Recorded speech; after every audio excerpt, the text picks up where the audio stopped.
হঠাৎ করে শুরু হওয়া যে যাত্রাগুলো আমরা তৈরি করে ফেলি নিজেদের অজান্তেই, মনের মধ্যে দাগ কেটে যায়।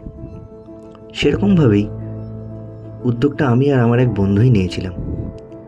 কুম্ভ টিভিতে দেখেছি, শুনেওছি, কিছুটা পড়েওছি। লাখো লাখো মানুষ নাকি কুম্ভে যায় পুণ্য স্নানের জন্য। শুধুই কি তাই? আমরাও ভাবলাম বাড়ি থেকে কুম্ভ অবধি এবার আমরা ট্রেনে করে যাব, কিন্তু অসম্ভব ভিড়, টিকিট না মেলায় ঠিক করলাম যে না, গাড়িতে করেই কুম্ভ যাওয়া যাক। মকর সংক্রান্তি খুব ভালো একটা পুণ্য স্নানের তারিখ হিসেবে সবার কাছেই পরিচিত।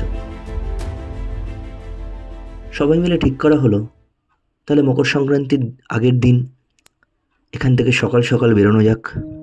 সেই হিসেব মতো আমরা বেরিয়ে পড়েছিলাম গাড়িতে করে।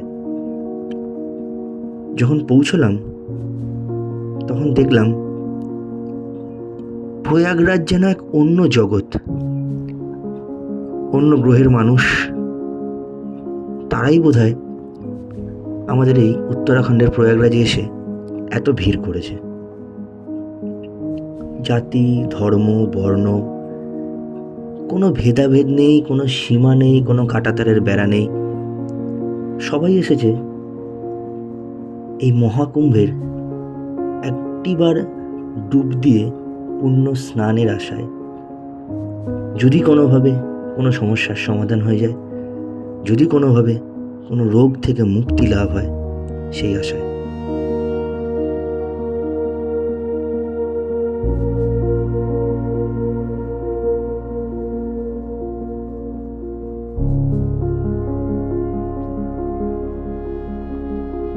কাতারে কাতারে মানুষ এসেছেন মহাকুম্ভের পুণ্য স্নানের আশায়।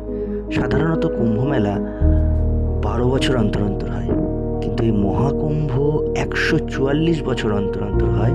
এবং তার আসল যে বৈজ্ঞানিক ব্যাখ্যা সেটা হলো বুধ, চন্দ্র, পৃথিবী, বৃহস্পতি এবং মঙ্গল একটা সরল রেখায় এলে সে বছরই ঘোষিত হয় মহাকুম্ভের মেলা। আমরাও গেছিলাম মহাকুম্ভের মেলাটাকে ভালোভাবে পর্যবেক্ষণ করতে। মানে কি, কেন, কি কারণের জন্য বিদেশ থেকে পর্যন্ত মানুষেরা আসেন এখানে। তো আমরা গিয়ে অবাকই হয়ে গেছিলাম যে হ্যাঁ, সত্যিই হয়তো 144 বছর পরের এই মহাকুম্ভে অংশগ্রহণ করতে পেরে আমরা আনন্দ পেয়েছিলাম, প্রচণ্ড পরিমাণে আনন্দ পেয়েছিলাম। আর কিছু কিছু জায়গায়, কিছু কিছু পুণ্য স্থানে পুণ্য স্নানের আনন্দ ভাষায় ব্যক্ত করা যায় না।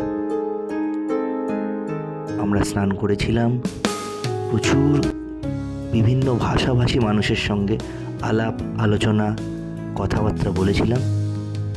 সময় খুব অল্প, ওই জন্য আমরা সময় নষ্ট না করে দুপুরবেলায় স্নান করে বিকেলবেলায় খাওয়া দাওয়া শেষ করেই আবার বাড়ির উদ্দেশ্যে রওনা দিয়েছিলাম। ঘুরতে তো আমরা সবাই যাই, কিন্তু এই যে পুণ্যস্থানে আমাদের যে ঘোরাটা ছিল,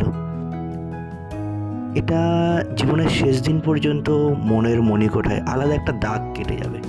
আর অদ্ভুত ব্যাপার, এত জার্নি, বাড়ি থেকে প্রায় 800 কিলোমিটার দূর, কেউ কিন্তু আমরা ক্লান্ত হইনি। জানি না, ওটাই হয়তো মহাকুম্ভের মহিমা। ভিডিওটা ভালো লাগলে লাইক করবেন, শেয়ার করবেন, চ্যানেলটা সাবস্ক্রাইব করবেন। ধন্যবাদ।